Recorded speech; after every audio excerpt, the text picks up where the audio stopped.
yeroo dargaggeessi kumaa jiru dargaggeessi lafa ta'e tufaa jiru warra amma miidhamaa jiran kanaaf ejjennoon maal jechaa jirti. Mootummaan nagaa buusuudhaaf tarkaanfii jalqaba tarkaanfachuu qaba. Warra bosona jira wajjin waliin taa'ee mari'atee Jaalmarroos ta'e Dabratsiyoonis ta'e hundumtuu lammiilee Itoophiyaa. Nuti akka waldaa kiristaanaatti juntaadhaan jennu shaneedhaan jennu. Because juntaa shanee kan jedhamu kun afaan waldaa kiristaanaa miti. Afaan waldaa kiristaanaa hundumtuu obboloota keenya. Afaan akkasiin qabdu waldaan kiristaanaa hundumaa harka bantii simatti. Samaa'oon Naaftichii fi Maatiyos inni qaraxa guuru jarri kun atu bakka biraatti wal arganii waliin dhiisan. Lamaan isaanii Yihuudoota. Maatiyos mootummaa garboomfataa warra Roomaatiif qaraxa sassaaba. Samaa'oon Naaftichi immoo bosona seenee warra Yihuudiitiif qabsaa bilisummaa barbaadna nuti warra Roomaa jala. Jedhee bosona galee qabsaa.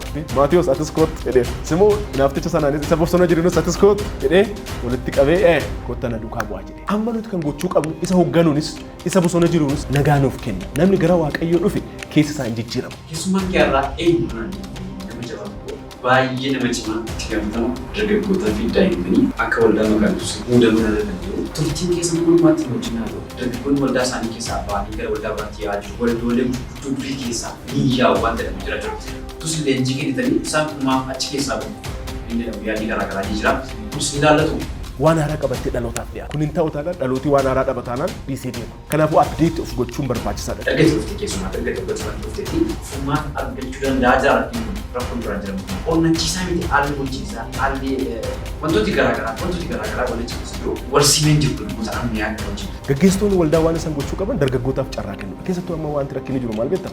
Complain gochuu dargaggoodha kan ta'e dargaggoon bara kana akkas ta'a rifeensa akka godhataa surriisa akka godhataa shamiziisa akka godhataa bu'aan qabu nama miti tajaajilli dura fi amantiin dura fi faarfannaan dura fi waan akkasiin waaqayyo amantiin durii nafe tajaajilli durii nafe kiristaanummaan durii nafe.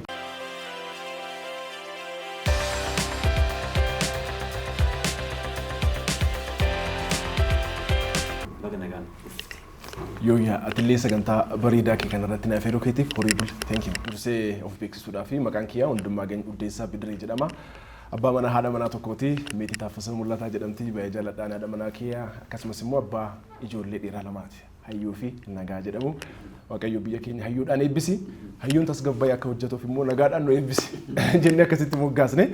Egaa itti fufee immoo gara gaaffii keetti yoo dhufu tajaajila ammaa director position idhaanii gara tajaajila daa'immanii yookaan immoo ijoolleef dargaggoo waldaa warra Wangeela Makaana Yesuus Itoophiyaatti kan dhufe Jaanuwaarii 2022 yookaan immoo ji'uma amajjii dabarsinee 2022 kanarraa kaasee dhufe duraan immoo seminarii Makaana Yesuusitti barachaa ture barsiisaas ture amma sigaa akka paartaayimiitti nan barsiisaa dabalataan immoo nan baradhasi waluma keessa gaha. Kana wajjin wal qabsiisee iddoo garaagaraatti deemtee garaagaraa kennuu keetii kan nuyi baay'inaan beekan jechuudha. Kana wajjin wanti wal qabatu yaadni garaagaraa waan jiruu fi waa'ee barsiisa kee kana yookiin leenjiitti kennitu wajjin wanti wal qabatu wanti baay'ee jira. Dargaggoonni waldaa isaanii keessaa ba'anii gara waldaa biraatti yaa'aa jiru waldaa dura keessaati keessumaatti waldoolee durii kan nuyi jennu waldoolee gurguddoo durii keessaa ni yaa'u waan jedhamu jira jiru. Barsiisa kee kana wajjin waliin qabatu tus leenjii kennitanii isaan kumaaf achi keessaa bahu. Inni jedhamu yaadni garaagaraa ni jira. Kunis ni ilaallatu. Egaa thank you gaaffii bareedaadha. Egaa gaafa barsiisnu nuti sagalee Waaqayyootti deebi'aa jenna dhalootaan. Waldaa kana ta'a waldaa sanan ta'e natun ta'in dubbii waldaa tun ta'in dubbii jireenya Kiristoositti qabamanii jiraachuuti. Egaa waa'ee mainline churches keessattuu waldootii gurguddoo duraan jettee kaaste kanaafi ammayyuu hojii gurguddaatu hojjetamaa jira. Dargaggoonni ba'aa jiranis jiru, dargaggoonni dabalamaa jiranis jiru. It depends jechuun bakkatti garaagarummaa qabaachuu mala. Garuu dargaggoon baay'een gara waldaa kiristaanaatti deebi'aa jiru. Amma kaaba deemii, lixa deemii, baha deemii, kibba deemii waldaan kiristaanaa dargaggootaan guutuudha. Baay'ee kun eebba guddaadha. Awurooppaa fi Ameerikaatti kanan argitu. Isteediyeemii kubbaa miilaatti argita dargaggoota 100,000 Ingilizii yookaan immoo Ispeenitti yookaan Xaaliyaanitti Pirimeer Liigii yookaan Laa Liigaa yookaan immoo Seeriyaa keessatti deeggartoota kilabii garaagaraa ta'anii garuu waldaa kiristaanaa keessatti dargaggootaan argitu achitti. As garuu dargaggoon waldaa kiristaanaa guuteera. Wanti guddaan dargaggoon waldaa kanaa ta'u waldaa kanaa deematu hin ta'in dargaggoon sagalee Waaqayyootti qabamee haa jiraatu Kiristoositti qabamee haa jiraatudha. Egaa waldaa kiristaanaatti yoo deemtu dargaggoo baay'eetu jira. Hojii gurguddaatu hojjetamaa jira. Faarfattoota baay'ee, barsiisota baay'ee, lallabdoota baay'ee, tajaajiltoota baay'eetu waldaa kiristaanaa keessatti ba'aa jira. Kun immoo eebba guddaadha. Opportunity guddaadha. Dargaggoo sagalee Waaqayyoo dheebotee gara waldaa kiristaanaatti dhufu kan immoo tajaajiltoonni keessattuu abbootiin warri qaraa hidhachiisuu qabu sagalee waaqayyoo nyaachisuu qabu because dargaggeessi kun yoo hidhate yoo nyaate addunyaaf eebba ta'uu danda'a kanaaf dargaggoo kana irratti hojjechuu qabna yoo takka immoo misgoon opportunitiin kun boroo argamuu dhiisuu danda'a waan ta'eef irratti hojjechuu qabna abbootiin kana hidhachiisuu qabu abbootiin kana irratti hojjechuu qabu kanaafuu opportunitiin keenya guddaan kun dargaggoota waan ta'eef waldaan kiristaanaa irratti hojjechuu qabdi hin jiru waldaa kiristaanaa keessaa jedhee dubbachuu hin danda'u garuu moo yaadate kaastee murteessaan inni tokko maa inni waldaa tokkorraa gara waldaa biraatti deemuu kan jedhu kun dhugaadha jira keessattuu naannoo magaalaa irratti wanta akkasii kun hin baay'ata jedhee amana keessattuu amma carraa kanaan immoo waldoota kan gaggeessaniif abbootii amantaatiif jaarsoliif lubootaaf paastorotaaf ergaa nan dabarsuu barbaadu dhalootaaf waan barbaachisu nyaata dhiyeessuun barbaachisaadha ati mana nyaataa tokko deemtee nyaati mana sana sitti mi'aawu yookaan sin qubsine yookaan sin gammachiifne taanaan mana biraa deemta malee lammaffaa achi hin deemtu dargaggoon nyaata barbaada sagalee waaqayyoo nyaachuu barbaada dargaggoon bara kana akka durii ABC hin barbaadu yookaan abacadaan barbaadu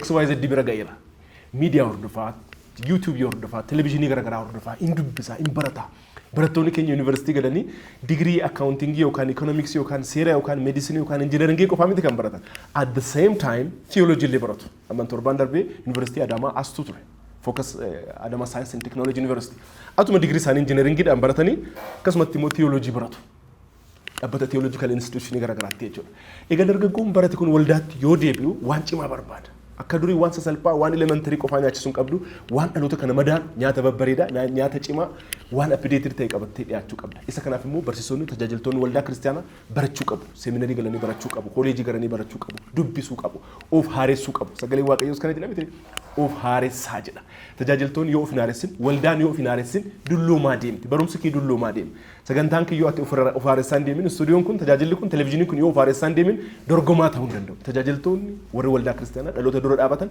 of haaressanii dubbisanii baratanii waan dubbistu dubbistee kitaabarraa fudhattaa gaafattee hin qayyabattaa koolejii galtee dhaabbata garaagaraa yuunivarsiitii galtee barattaa kaan immoo kadhattee waaqayyo irraa fudhattaa waan haaraa qabattee dhalootaaf dhiyaatta kun hin ta'u taanaan dhalootii waan haaraa dhabataanaan dhiisee deema dhalootis akkasuma sagantaa kee kana yoo ilaalu sagantaan kee wal fakkaataadha taanaan waan haaraan qabu taanaan dhalooti akkasuma dhiisee deema ilaalu jechuudha kanaafuu update of gochuun barbaachisaadha nuti tajaajiltoonni yeroo hundumaa of haaressuu qabna Isaayyaas boqonnaa 40 lakkoofsa 31 irrattis kan jedhu kana miti warri waaqayyotti amanatanii of haaressanii isaan yeroo hundumaa hin fiigu hin dadhabanidha fiiguudhaaf of haaressuun barbaachisaadha kanaafuu update of gochuun tajaajiltoonni barbaachisaadha nyaata barbaachisaa dhalootaaf ta'u qopheessuun barbaachisaadha yoo kana goone dhalooti immoo waldaa tokkorraa gara waldaa biraatti yookaan nomadic christian hin ta'u yookaan immoo waldaa tokko gara biraatti akka korophiisa asii achi fiiguun hin ta'u amma dhalootatti murteessuun nyaata gaarii qopheessuu qabna nuti amantoonni dargaggoonni dhaloonni keenyas waldaatti namootaatti abbootii keenyatti qoba qabu otoo hin ta'in isaan hamma isaaniif danda'ametti nu guddisanii asii nu gaaniiru nummoo waan qabnu sanaan isaan bira dhaabannee waliin tajaajilu waliin dhaloota kana nyaachisu waliin waliif jiraanna wangeelaaf jiraanna jennee hojii wangeelaa kana tokkummaan hojjechuu qabna. Akka yaadatti wanti akkas akka rakkoottis akka waldaa kiristaanaa durii kun warri jedhamu kuni yookiin warri haadha warri jedhamu kuni hanqina isaan qaba wajjin wanti wal qabsiistee kaasuu dhiiraa jiru. Mee amma maal gochaa jirtu amma erga dhuftee keessumaatti erga hoggantoonni dhufteetii furmaata argachuu danda'a jira arginu kun rakkoon duraan jedhamu kun jiru. Maal jennaan dargaggoonni dur wallolee kana keessa jiranii yookaan immoo duraan tura rakkoon jiru maayini onnachiisaa miti haalli bulchiinsaa haalli wantooti garaagaraa walitti keessa jiru warsiimeen jiru dargaggoota ammayyaa kana wajjin dargaggoota amma jiran kana wajjin jechuudha. Soo maal gochaa jirtus? Thank you gaaffii bareedaadha thank you. Egaa wanti amma hojjetamaa jiru anillee erga dhufee reefuudha abbootii keenya gaggeessitoota duraan jiran wajjinis mari'annee wanti nuti akka waajjira ijoolleef dargaggoottis akkuma waliigalaatti akka waldaattis kan gochaa jirru keessattuu generation gap minimize gochuudha. Generation gap yookaan immoo garaagarummaa dhalootaa hambisuu hin dandeessu. Garaagarummaa dhalootaa jira. Isa kana immoo hambisuu hin dandeessu garuu xiqqeessuu dandeessa. Keessattuu warra duraan jiran abbootii keenyadha kabanyee isaaniif bakka guddaa laannee waan isaan deeggaruu qabnu irratti deeggarree akka isaan guddatanitti akka isaan cimanitti akka isaan immoo humna argatanitti isaan bira dhaabachuun barbaachisaadha.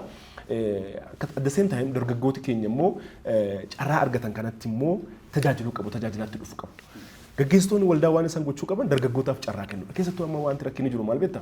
Complain gochuu dargaggoon akka ta'e dargaggoon bara kana akkas ta'a rifeensa akka godhataa surriisa akka godhataa shamiziisa akka godhataa bu'aan qabu nama miti tajaajilli dura fi amantiin dura fi faarfannaan dura fi waan akkasiin waaqayyo amantiin duri nafni tajaajilli duri nafni kiristaanummaan duri nafni namicha ta'e yeroo tokko mucaasaa wajjin atu haasa'u mucaan Chelsea Liverpool Arsenal Madrid AC Milan jedha waa'ee kubbaa kana haasa'a waa'ee maa taphattoota mucaa kana kubbaadha itti kubbaan dura fe'e bara keenyatti akkamitti jennaan abbaa koo nuti bara keenyatti Markaatoo dhamma piyaasaatti taphannaa akkamiree fishkaansaa madfiidhaan jedhee because fagaata akkamii dhageessu akkuma kana to deemanii ammas immoo dura fedha waan hundumtuu dura fedha atuma kana jedhu namoonni reeffa baatanitti dhufan maaliin reeffi dura fedhe afuura dura fedhe kun abbootiin keenyas gaggeessitooti keenyas afuura dura fedhe keessaa ba'uu qabu duri nafni kiristaanummaan dhaloonni jiran mayyuu tajaajiltoonni jiran mayyuu faarfattoonni jiran mayyuu barsoonni jiran mayyuu dhalooti jiran mayyuu kanaafuu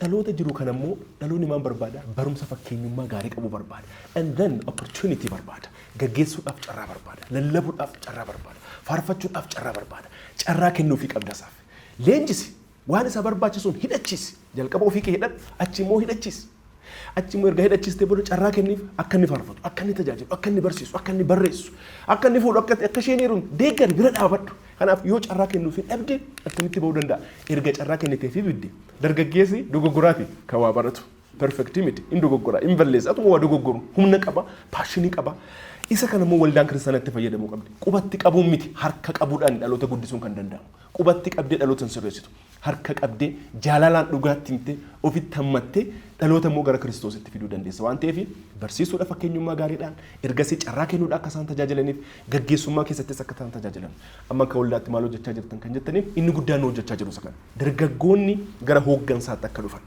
liidarshippii keessatti bakka akka qabaatan tajaajila keessatti bakka akka qabaatan roolii guddaa akka taphataniif leenji'uu qabu irratti hojjechaa jirra bakka kennamuufii qaba isa kan akka poolisiitti irratti hojjechaa jirra ergasii immoo deeggarsi isaan barbaachisa humna barbaadu gorsa barbaadu jajjabeessuu barbaadu hamilee barbaadu isa kanaan dargaggoota keenya bira yoo dhaabanne dargaggoonni kee humna qabu paashinii qabu dandeettii qabu kennaa garaagaraa qabu yoo kanaan wal bira dhaabannee homtuu dhaabu. Akka hoogganaa tokkotti yeroo dargaggeessi dhumaa jiru dargaggeessi lafa taa'ee tuffaa jiru waldaa alattis dhimma siyaasaa wajjin wal qabate amma gama waldaa qofaas ni yookisne wanti silaalata waan jechuudha maaliif warra waldaa keessa jiru qofa leenjii kennitaaf warra alaaf leenjii kennitaaf yoo jenne inni kunis gaafa dabalataa waan ta'eef warra amma miidhamaa jiran kanaaf akkamitti ittiin taraa jirta yookiin ejjennoo maal jechaa jirtati.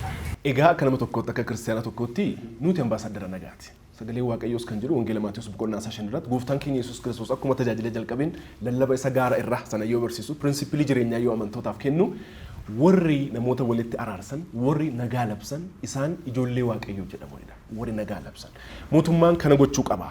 Keessattuu amma haala amma jiru kana keessatti gaaga'ama kana sirreessuudhaaf mootummaan nagaa buusuudhaaf tarkaanfii jalqaba tarkaanfachuu qaba. Warra bosona jira wajjin waliin taa'ee mari'ate jaalmarroos ta'e Dabratsiyoonis ta'e akkasumas immoo mormitoota kan biraas ta'e hundumtuu lammiilee Itoophiyaati hundumtuu obboloota keenyadha nuti akka waldaa kiristaanaatti juntaadhaan jennu shaneedhaan jennu because juntaa shanee kan jedhamu kun afaan waldaa kiristaanaa miti afaan waldaa kiristaanaa hundumtuu obboloota keenyadha kanaaf waldaan kiristaanaa ati juntaadha ati badhaadhinadha ati kaafaa'oodha ati abaawoodha ati shaneedha afaan akkasiin qabdu waldaan kiristaanaa hundumaa harka bantii simatti waan gooftaan keenya Yesuus Kiristoos godhe baay'ee sitti tola Simoon hinaaftichii fi Maatiyuus inni qaraxa guuru jarri kun atu bakka biraatti wal arganii waliin dhiisan maaliif jennaan lamaan isaanii Yihuudoota Maatiyuus mootummaa garboomfataa warra Roomaatiif qaraxa sassaba Simoon hinaaftichi immoo bosona seenee warra Yihuudiitiif qabsaa bilisummaa barbaanna nuti warra Roomaa jala because yeroo sana kolonii yookaan immoo warra Roomaa jalatti bitamanii jiru waan ta'eef biyya ofii isaanii qaban bilisummaa barbaanna jedhee bosona galee qabsaa gooftaan Yesuus maal godhe dhufe Maatiyuus atis kootu jedheen Simoon hinaafticha sanaanis isa bosona jirinus atis kootu jedhee walitti qabee kottana duukaa bu'aa jedheen amma nuti kan gochuu qabnu isa hoogganuunis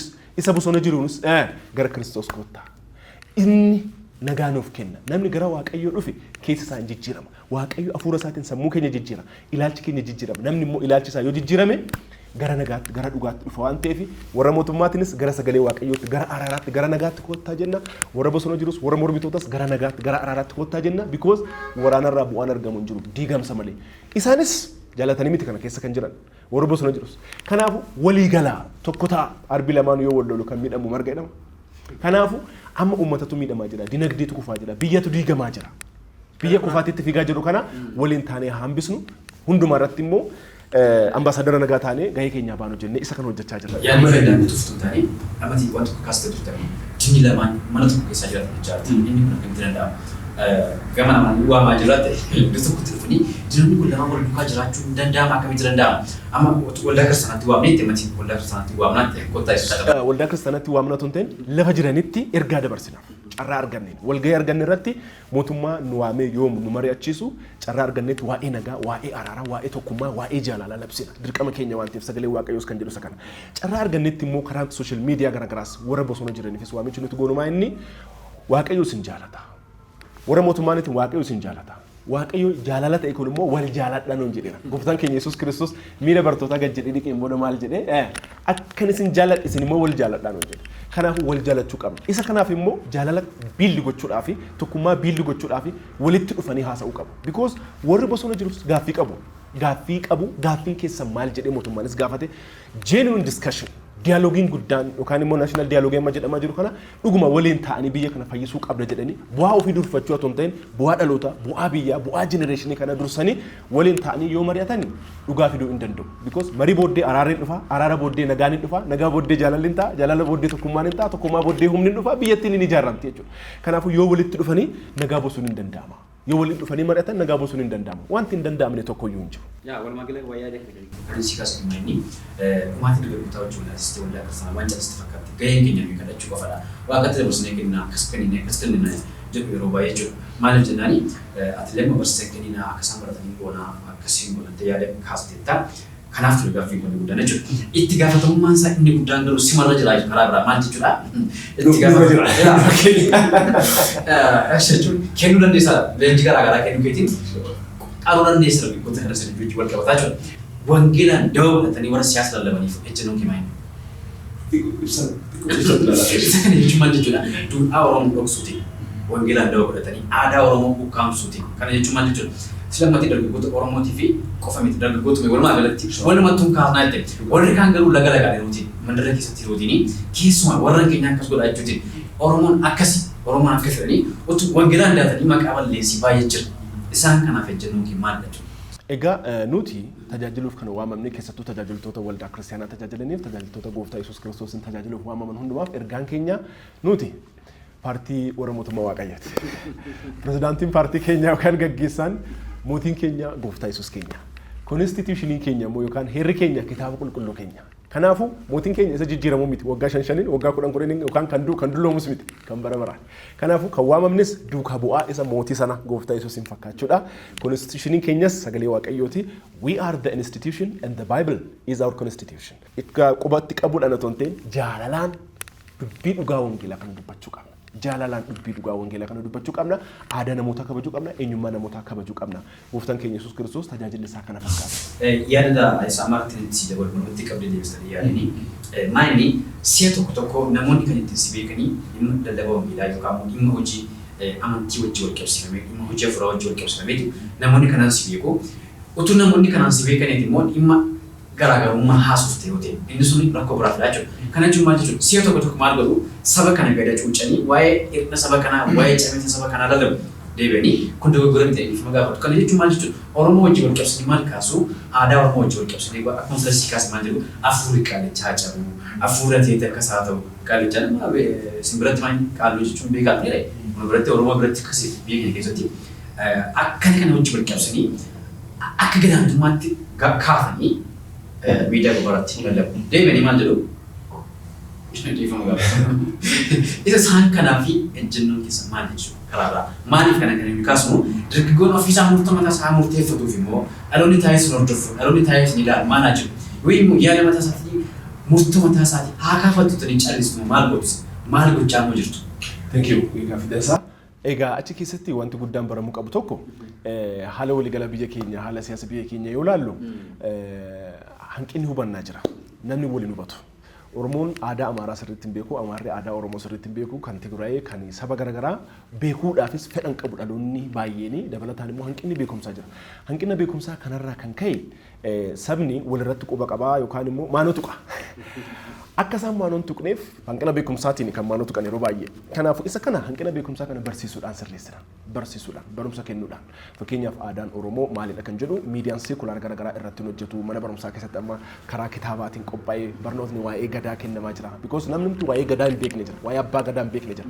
Negatiivli fudhatu baay'een isaanii because wanti kana dura siyaasni hojjetamaa ture waan tureef siyaasa kana dura hojjetamaa ture irraa kan keessa Oromofoobiyaan kun immoo develop ta'eera biyya kana keessatti isa kana hambisuu kan dandeenyu tokko hanqina beekumsaa kana barsiisuudhaan furuudhaan nullee amma yeroo tajaajiltoota hanqina akkasii qabanii wal arginu qaamaa waliin inaasofnaa dogoggora akka ta'e bilbilaanis qaamaanis waltajjii garaagaraa irrattis yoo wal arginu akkas ta'uu akka hin qabne itti himna isaanis dhiifaman gaafatu because hanqina beekumsaa sin jedheera rakkoo ilaalchaa sin jedheera hanqina beekumsaan furamaa rakkoon ilaalchaas barsiisuudhaan itti dhiyaachuudhaan furamaa nullee kan gochuu qabnu barsiisuu inni guddaan immoo kaayoo keenya isa guddaarraa maquun qabnu ani ati kan waamamne aadaa keenya oromummaa keenya labsuuf miti Kiristoosin labsuudhaaf kana jechuun oromummaa keenya ganuu qabne jechuu miti. Ani Oromoodha, ani Kiristiyaanadha. Oromummaa kootiin hin qaana'u. Oromoo ta'uu kootti eenyuun iyyuu ol miti, eenyuun iyyuu gad miti. Oromummaa koo caalaa garuu kan hin faarsu Kiristiyaanummaa kooti. Because value guddaa kan qabu jireenya koo keessatti Kiristiyaanummaadha. Because Oromummaa namummaa lafa kana jirtudha. Kiristiyaanummaan kan bara baraati. In terms of value, I am Christian first. Maaliif value guddaa kan qabu jireenya kiyya keessatti Oromummaa miti. Yookaan immoo dhiira ta'uu kiyya kiyya miti. Yookaan immoo economics yookaan leadership yookaan theology barachuu kiyya miti. Yookaan abbaa manaa ta'uu kiyya miti. Kan bakka guddaa qabu Kiristiyaanummaa kiyya. Because wanti ati eenyudha namni jedhee yoo si gaafatu wanti ati jalqaba haasoftu sun eenyummaa kee keessatti bakka guddaa qabaa jedhu psychology. Kanaafuu wanti jalqabaan eenyummaa koo keessatti dursee dubbachuu barbaadu waa'ee Kiristoos. Phaawulosis kana jedhee yoo barbaadan guyyaa 8ffaatti nan qabadhe. Yoo barbaadan ani Yuudii qulqulluudha abbaan koo saati koos Yuudiidha. Yoo barbaadan nama seera beekuudha. Backgrounding kiyya kanadha nama barateedha kana hundumaa garuu dhiiseera Kiristoosiif jedheedha. Kanaafuu nutis kan gochuu qabnu Kiristoos kan faarsuu qabnu Kiristoos kan lallabuu qabnu Kiristoos namoonni isa kanarraa yoo maqan dhugaa kanatti himnee barsiisuu qabna. Hanqina hubannaa sirreessuu qabna. Sabni kamuu aadaan kamuu eenyummaan kamuu kabajamuu qaba. Ani kan kee akka kabajuuf hin barbaadatis atis kan koo kabajuu qabda. Maalidha gooftaan keenya Yesuus Kiristoos the golden rule kan jedhu warqama uhig sagalee waaqayyoo kan jedhu wangeela Maatiyuus boqonnaa 7:12 irratti wanta namoonni akkasiniif godhan barbaadan isin immoo dursaa fi godhaafiidha. Nuti akka isaan nu kabajan barbaanna akka Oromoo isaanis kabajuu qabna. Isaanis akkasin kabajan yoo barbaadan isinis aadaa kan biraa kabajuu qabdu jechuudha. Wal kabajuun barbaachisaadha. Tolerance in diversity jedhu. Diversity biyyi keenya diversified nations and nationalities sabaaf sablammii baay'eetu jira. Kana hundumaa keessatti tolerancein baay'ee barbaachisaadha. Wal fudhachuun accepting difference is very important. Garaagarummaa qabnu fudhannee waliif kabajnee tokkummaa keenya eegnee waliin jiraachuu qabna. Kun hin danda'ama sirriitti danda'ama. Akkamitti of gaddeebisuudhaan danda'ama. Sagalee waaqayyoo kan jedhu kana. Filiphisius boqonnaa 2 lakkoofsa 1-3 yoo dubbiste. Efesoonis akkasuma boqonnaa 1-4 yoo dubbiste. Inni guddaan of gaddeebisuudhaan jedha. Kana jechuun hafuura Yohaannis Cuuphaatiin jechuudha. Situ na caala. Amma wal ati anatu si caalaadhaan aton ta'ini anatu si caalaadhaan aton ta'ini situ na caala situ beekaadha jennee wal kabajuun barbaachisaadha. Hafuura Yohaannis Cuuphaatiin dhiyeenya kana nama tokko interview isaa dhaggeeffadhaa ture. Nama baay'ee jaalladhuudha. Faarfataa obboleessa keenya Saamu'eel Tasfaam keenya baay'ee eebbifama obboleessa baay'ee jaalladhuudha. Yoo samii deemtee mootummaa waaqayyoo yoo deemtee eenyuun jalqaba arguu barbaadda jettanii atoo na gaafattanii yookaan jettee atoo na gaafattee isa gaafatu sanaan Yohaannis Cuuphaa jedhanii. Because hambalidha. Nama waliin guddate tokko isatu na caala an miila isaatu gad jedhee kophee isaa tuquu hin danda'u jedhe. Nama akkamii kan waliin guddattee hammi kabajni gooftaa Yesuus Kiristoosiif argu. Amazing. Hafuurri akkasii hafuurri gaddeebisuu nu barbaachisa. Siyaasa keenyaaf hin barbaachisa, gaggeessitoota keenyaaf hin barbaachisa, waldaa kiristaanaatiif hin barbaachisa. Ana. I is the least important word jedhu communication keessatti. Biyya kana kan dige, siyaasa kana kan dige, waldaa kiristaanaa kan dadhabsiise I'dha. I kan jechuu danda'u isa qofa. I am the way, the truth and the life. An dhugaadha, karaadha, jireenya, du'aa kaa kan jechuu danda'u isa qofa qofaasaa kan hojjetu. But we is the most important word. Kanaafuu nutis kan jechuu qabnu tajaajiltoonnis bakka garaagaraa jiraatanii kan tajaajiltan kan gochuu qabdan I hafuura jedhu keessaa baa saba kiyyatu caala anatu caala jechuurraa haa baanu of gaddeebisne waliin teenyee mari'annee nagaadhaan jaalalaan moo haa ijaarru. Kanaafuu hanqina kana sirreessuudhaaf hin barsiisna waltajjii arganne irratti immoo challenge wal goona dhaloota immoo gara beekumsaatti fidna. Because isa barumsa hanqina barumsaa barsiisnee sirreessina hanqina ilaalchaa itti dhiyaannee jaalalaan dhugaatti ibnee obbolummaadhaanii hafuura ta'e immoo kan dhaloota kana biyya kana immoo jiiguu barbaadu maqaa Yesuus hin jennee dhaloota duraa gorsina. Egaa kana hojjechaa jirra kun itti gaafatamummaa keenya jedhee amana. Gaaffii biyya wajjin wal qabatu suni amma deebi'e. Deebi'e. Maal jechuufanii aadaan Oromoo hundisaa gaariidha. Gama hafuuraatti yookiin immoo ilaalcha hafuuraatiin gaafa ilaallu yookaan immoo gara baay'eetti gaafa harkisni hundi isaa gaarii jechaa jiru. Inni kun hamaadha, inni kun gaariidha jennee keessaa fudhannee hammi nuyi Oromoota wajjin jedhu kan keenya deemsifachaa jiru dhimma firaa wajjin wal qabsiisnee ni jira jechuudha.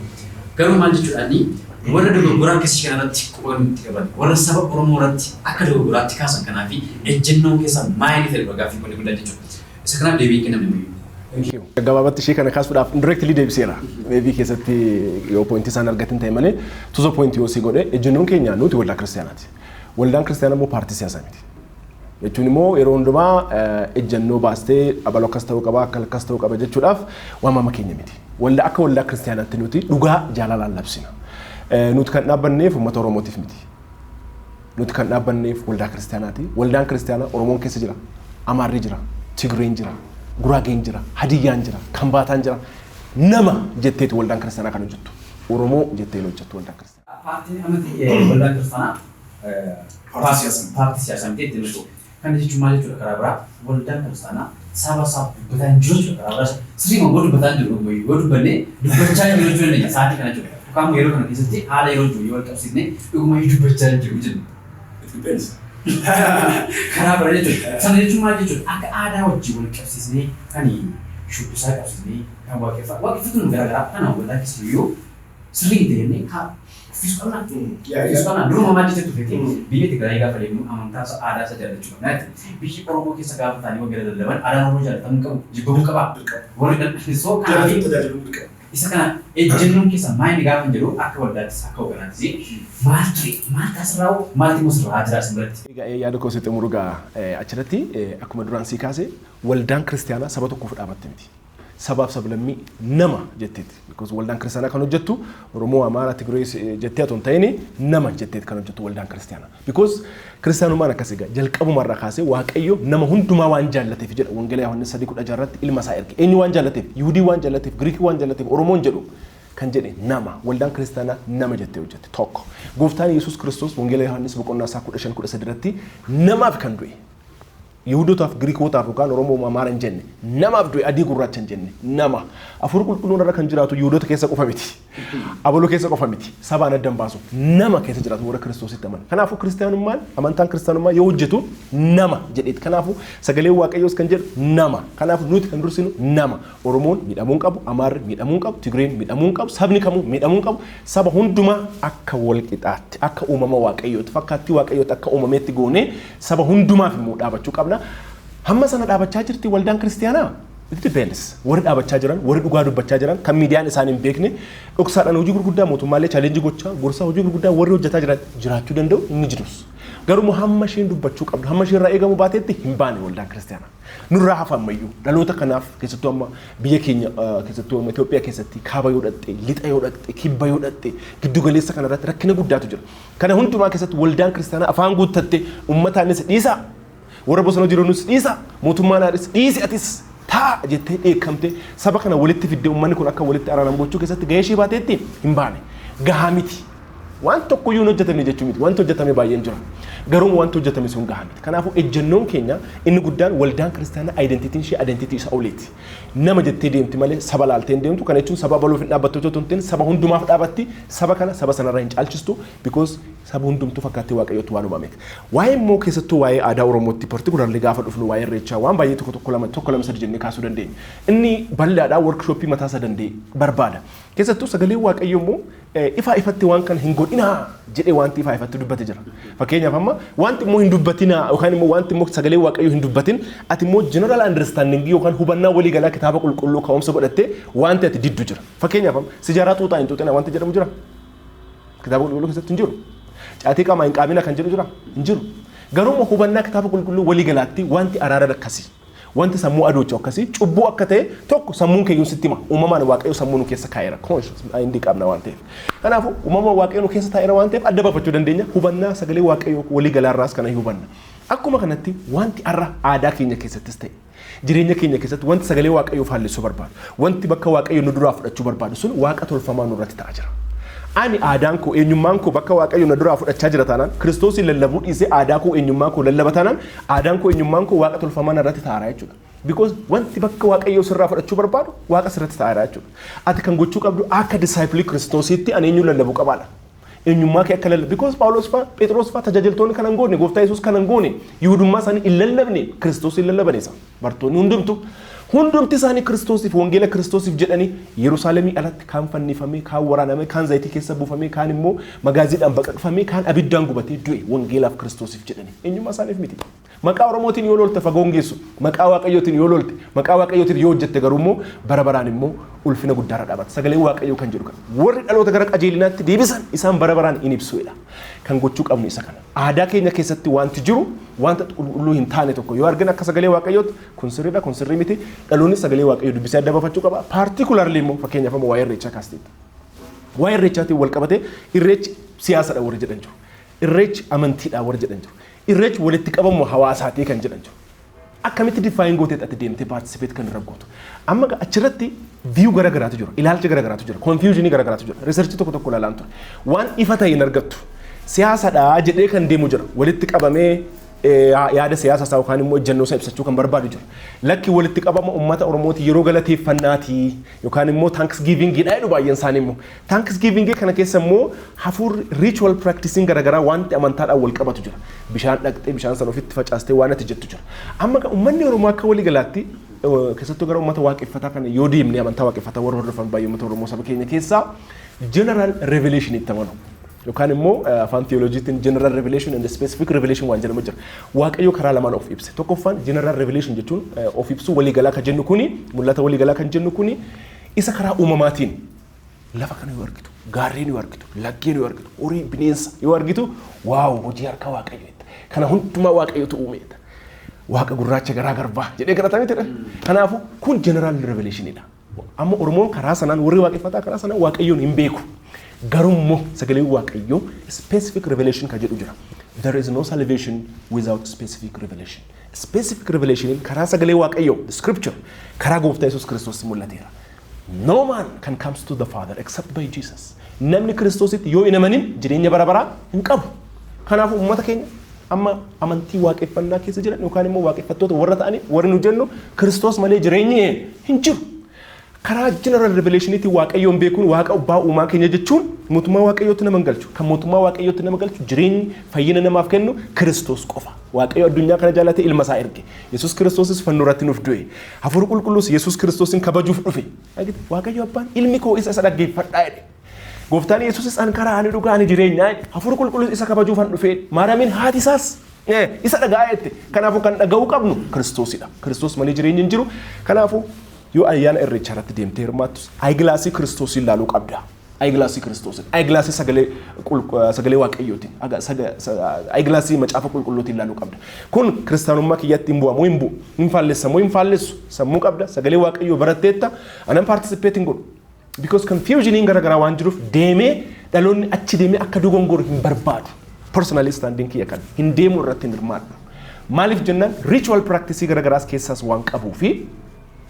warri kaan immoo thanksgiving programming yookaan immoo celebration yookaan immoo yeroo itti uummanni walii galee Waaqayyo galateeffatudha kan jedhu ani waggaatti eegee guyyaa tokko Waaqayyoon hin galateeffadhu yeroo hundumaa dhi'ee bari'u akkuma jedhe faarfatan yoo dhi'ees yoo bari'us ganamas guyyaas galgalas Waaqayyoon galateeffadha kana jechuun kan saanii qeequu jibbuu miti jaalalaan itti dhiyaannee dubbii Kiristoos itti himuu qabna maaliif nama jaalatu tokkoof kennaan ati qabdu kennaan inni guddaan the greatest gift ever gooftaa Yesuusidha ummata kee ummata Oromoo jaalatte yoo ta'e Kiristoosin itti himta nama Yihuudii tokkotu waan dubbatee dubbadhee gara gaaffii keetti si deebisa namni Yihuudii kun warra Ameerikaa dura dhaabate akkas jedhe Masaanik Jimshii keessaa tokko dhanni warra Kiristoositti amananii jechuudha akkas jedhe isin warri Ameerikaa galatoomaa jedhe dinagdee keenya cimsitanii miilitarii keenya gargaartanii kana gootanii sana gootanii Waaqayyo sana eebbisu galatoomaa jedhe garuu still wanti kun hundumtuu lower purpose dha kaayyoo isa xiqqaadha kaayyoo isa guddaa nuuf gochaa hin jettanii inni guddaan jedhe Kiristoos nutti himaan jettanii akka abbootii keessanii ila dinagdee keenya jaartanii waraana cimaa jaartanii suufii gaarii nutti uffistanii jireenya keenya dinagdee keenya jaartanii Kiristoos nutti himtan taanaan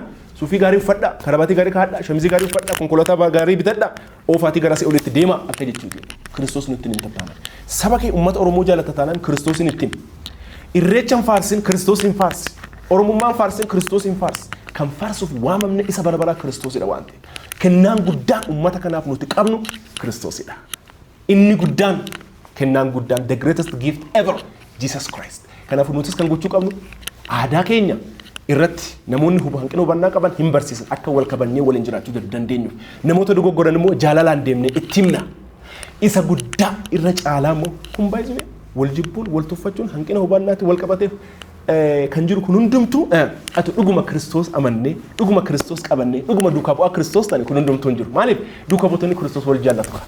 Wal jaallachuu keessan arganii amantoonni isaan ijoollee Waaqayyooti isaan duukaa buutota Kiristoos isiniin jedhu anaaf immoo galata fiduu maaliif hojii gaarii keenya arganii Waaqayyoon kabaju waan ta'eef nutis kan gochuu qabnu isa kanadha. Garaagaraatiin baay'ee kana hojii wal qabsiisanii lagaan tajaajiltoota qooddaa yookaan lagaan nama jirta wanti nama akka komiitii jira inni kun nama dhugaadha kan jechuun maal jechuudha keessumaatii namoota tajaajiltoota hundamaa kan si qofa ta'aniif malee iddoon qabu jedhamee akka hoogganaa tokkotti komisii jechuudha. Inni kun nama ani gaaffii akkasii narratti ka'ee almost dhageessi hin beeku inkaa jedhees immoo yaada hin beeku because of hin beeka waan ta'eef eenyu caalaa yaa garuu gaaffiin ka'umsaa no problem thank you nakaastee fi alfaadhu egaa lagaan nama qoodaa isa jedhuu fi ani jireenyumti kiyya fakkeenyaadha jedhee amana ani dhaloonni kiyya Oromoo Gujiiti kibba Oromiyaa haati warraa kiyya Oromoo Wallaggaati lixa Oromiyaa kiiloomeetira 1,000 walirraa fagaanna Waaqayyo immoo kiiloomeetira 1,000 sana immoo zeerootti deebise. Ishiin Wallaggarraa ani immoo Gujiirraa kunoo ida'amne abbaa manaatiif haadha manaa taa'anii jirra. Warri nu jaallattan maaloo nu eebbisa garaa keessanirraa. Egaa kun fakkeenyummaa guddaan ani ilaalcha akkasiin qabu. Namni hundumtuu anaaf obbolaadha. Oromoo qofa ta'eef miti. Tigrees ta'e hiriyoota baay'een qabe yeroon kaampaasii ture. Yeroo kaampaasii ture hiriyoota baay'een qabe. Indoom yoo gaafan kaampaasiidhaa dhufu yoo kaampaasii yuunivarsiitii Finfinneetti jalqaba kan baradhe hiriyoonni waliin ture baay'een hiriyoota naannoo biraati. Maaf loqoda isaanii baruun barbaada. Fakkeenya loqoda humtaan itti haasa'u baay'inaan nama gara giddu galeessaatti fideeti malee akka loqoda Oromoo Gujiitti naasa'u. Because akka loqoda Oromoo Gujiitti yoo naasa'e namni baay'een maybe pointii isaa argachuu dhiisuu danda'a waan ta'eef hamma dandeetti gara giddu galeessaatti fidee naasa'a. Kuni nama ilaalcha lagaa gandaa akka hin qabne maybe ragaa tokko jedhee amana. Haadha manaa kiyyas immoo achi lixaa dhaqee fuudhuun kiyyas kunis ragaa isa guddaadha jedhee amana. Because ani ilaalcha akkasiin qabu nama hundumaa nan jaalladha. Oromoo ta'eef qofa miti, Tigree ta'eef miti, Amaaraa ta'eef miti, saba hundumaa nan jaalladha. Kana jechuun perfectidha jechuu miti. No one is perfect. Hanqina kiyya maybe yoo jiraate tokko lama sadii jedhanii yoo natti himan maybe namni sun gara biraatti yoo hubatee jiraate malee ani ilaalcha akkasiirra bilisa jechuu barbaada. Tokkoffaani kan tajaajiltoota wal qabsiisee jiru suni I don't know egaa ani yoon tajaajilu waldaa warra wangeela maqaan Yesuus bakka garaagaraa deemee nan tajaajila nan barsiisa nan leenjisaa eegas waldaa guutuu wangeelaa nan deemaa waldaa qaaliyoota nan deemaa waldaa masarata Kiristoos nan deemaa waldaa baay'ee waldaa na waamte hundumaa deemee tajaajila waldaan na waamanii andide guyyaa tokko hin jiru yaadadhu na waamte uyuun waldaan mareefuu dhaabbatan kana indigenous church mareefuu dhaabbatan kanas na waamanii maybe sagantaa yoo walirra bu'ee xiqqoo achi naasiqsaa jedhee jiraadhe malee yoo sagantaa walirra bu'e malee an waldaa dideen qabu. Aduma fakkeenya waldaa dogoggoraati jedhamteeyyuu deemee aduma fakkeenyaaf jedhe hin barsiisu dhufee because waldaan keessan akkas jedhee jaajiin godhu because sun anaaf carraa gaariidha deemee dhugaa Kiristoos dubbachuudhaaf it's good opportunity for me miidiyaan kun anaaf dubbii wangeelaa dhalootaaf ta'u dubbachuudhaaf opportunity guddaadha ani yeroo tokkotti bakka tokkotti argama miidiyaan kun garuu barumsa kana dhaloota irratti facaasaa karaa social media karaa televizyinii karaa garaagaraa jechuudha kanaaf egaa ani tajaajiltoota waliin tajaajilis yoo ilaaltee jiraatte yeroo baay'ee tajaajilee gabaabsee social media kiyya irratti Facebook irrattis Telegram irrattis nama maxxansa egaa yoon maxxansu yoo argite jiraatte waldaa guutuu wangeelaa irraa warra dhufan faarfattoota lallabdoota waldaa masarata Kiristoos waldaa qaaliyoota waldaa guutuu wangeelaa waldaa evangelicals jiran garaagaraa wajjin even warra waldaa ortodoksii wajjin yeroon itti teenyee mari'annu yeroon itti teenyee haasofnu jira seminariitti warri waliin barachaa ture jira yeroon yuunivarsiitii ture waldaa ortodoksii 3 deemeera evangelicals kana miti warra waldaa ortodoksii Sillaasee kaatedraalii deemee hirmaadheera waldaa Maariqos Saint Maariqos Church University bira kan jiru achi 6 kiloo achi deemeera ergas immoo Inxooxxoo Maariyaam kan jedhamu Inxooxxoo kan jiru achis deemee hirmaadheera even waldaa warra Only Jesus kan jedhamu jechuudha affeeramee deemee seena sagalee Waaqayyoo dhaga'ee baheera waliin haasofna discuss goona because jaalalaan itti dhiyaattee dhugaa wangeelaa kana walitti himte malee walitti quba qabdee walirraa fagaattee waliin sirreessitu kanaafuu kun maal mul'isa jennaan practically ilaalcha akkasii wandummaa keenya akka hin qabnedha. Maanni komiin jiru guddaadha. Waan kee yookaan moodiitti tajaajiltoota wajjin waan wal qabatu miti. Tajaajiltoota waldaa maqaan Yesuus ta'an qofaaf iddoo qabda. Warri kaan tajaajiltoota Yesuusiin fakkaatan waan jiru yaadni jiru. Isin kun immoo dhugaadha. This is completely wrong.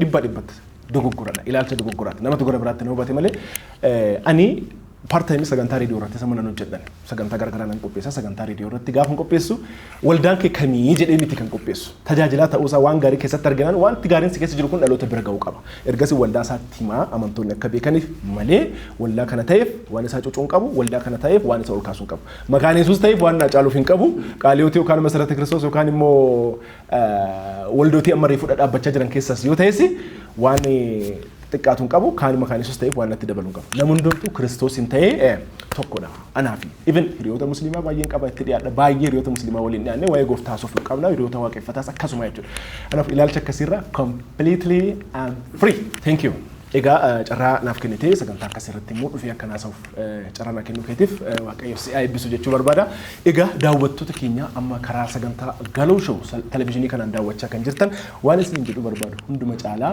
dargaggoonni keessattuu dhaloonni amma warri nu daawwachaa jirtan tokkoffaa waan isin gochuu qabdan haala amma keessa jiru kana ilaaltanii abdiin kutatina waaqayyo jira inni abdii haaressu waaqayyo jira namatti hin hirkatina eenyummaa keessanitti hin hirkatina mootummaatti hin hirkatina kan itti hirkachuu qabdan waaqayyodha namni sattaman hin qaana waan ta'eef waaqayyotti amantii tolfadha kanaaf inni waaqayyo jedhe qofaatu jireenya kee irratti ta'a inni waaqayyo hin jedhin hin ta'u kanaaf waaqayyotti amantii tolfadha dargaggoota keenya haala jiru kana hundumaa ilaaltanii abdiin kutatina waan isin gochuu qabdan waan xiqqaa waan gurguddaa sadii isinitti mee fixa waan murteessaa sadii isinitti mee fixa inni jalqabaa dargaggoo obboleessa kee obboleetti kee yuunivarsiitii garagaraa dhaabbata garagaraa irraa koleejii garagaraa irraa barumsa garagaraa hubannaa garagaraa fudhattee baatetta dandeettii qabda hubannaa qabda keessi kee dandeettii qaba keessi kee kennaa qaba keessa kee kennaa keessan adda baafadhu dandeettii keessan adda baafadhu barumsaan guddifadhu gara dirreetti seen ala dhaabattee harka rukutin gara dirreetti seen gara dirree siyaasaatti gara dirree dinagdeetti gara dirree hojii garagaraatti mul'ata keetiin fiigi mul'ata kee malee hin fiigin mul'ata keetiin fiigi karaa keessi kee jaallatu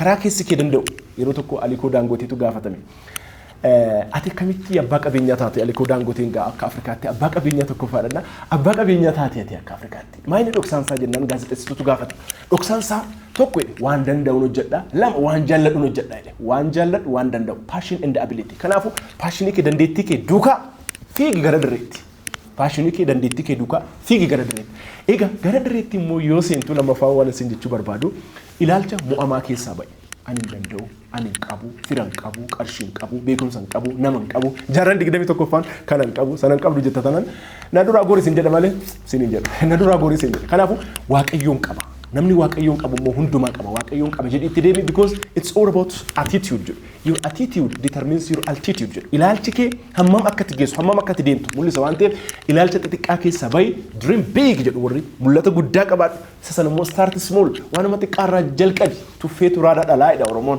waan xiqqaa hin tuffatin inni sadaffaan immoo haroomaa jalqabi waan keessa kee jiru sanarratti atoon sodaatiin haroomaa jalqabi attitude kee ilaalcha kee mo'amaa sana gara mo'ichaatti geeddara waaqayyo na wajjin jira barri mo'amuu darbeera barri mo'ichaa naa dhufeera hin darbee barri kufaati hin darbee barri mo'ichaa jedhe hin darbee barri mo'ichaa jedhe ofirra dabarsi mo'ichaan waaqayyo waliin deemi sadaffaan immoo waan isin jechuu barbaadu abdiin kutatin haala deemtetti bakka deemtetti abdiin kutin abdii kutataanaan hin miidhamta abdii kutataanaan hin kufta gaaf ati mo'amtu gaaf abdii kuttedha namoonni har'a addunyaa kanarratti milkaa'anii bakka guddaa ga'an baay'een isaanii yoo ilaaltee jiraatte warra challenge baay'ee keessa darbanidha warra dhiibbaa baay'ee keessa darbanidha kanaafu haalli abdii nama kutachiisu baay'eetu jira sanbalaaxii baay'eetu jira sanbalaaxiin dhaggeeffatin Nahimiyaan sanbalaaxiin hin dhaggeeffanne gurra qabate hojii isaatti fufe guyyaa 52 tiin xumure dallaa Yerusaalem jechuudha atis waan ijaaruuf waamamte qabda jireenya kee keessatti biyya kana keessatti waan ijaaramtu waamamte baay'eetu jira Nahimiyaa ta'e sanbalaaxiin hin dhaggeeffatini Yihuudaan dhaggeeffatini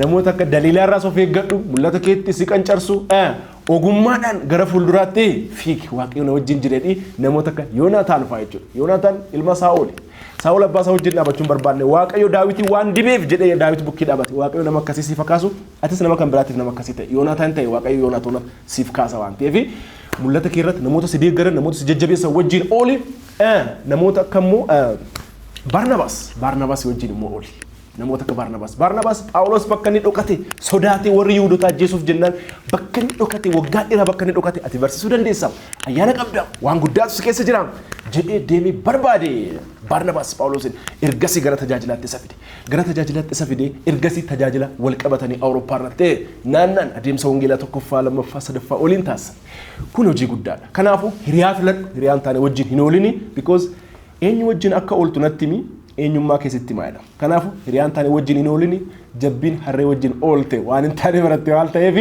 nama gaarii wajjin ooli mul'ata kee kunuunsi waaqayyo bara kee waaqayyo jireenya kee waaqayyo fuuldura kee haa eebbisu milkaa'i. Har'a warra milkaa'eef harka rukutta yoo waaqayyoon qabatte yoo mul'ata kee irratti hojjette yoo abdii kutachuu dhiisteetti fiigde borummoo warra harki rukutamuuf keessa ati nama tokkodha.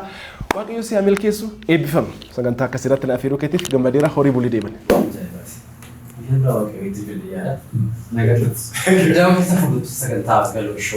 Kophii itti gaafatamtoota ijoollee dargaggootaa wajjin goone hojjetaa wangeelaa nama waaqayyoo jennee kan biyyeessu hundummaa fi hundeessaa kan fakkaatu fakkiin keenya gaafatamumaatti wajjin turuu keessatti baay'ee si galateeffannaa torban keessumaa duraa qabatee siif yaaddaa torban kun torban nagaa siif haa ta'u.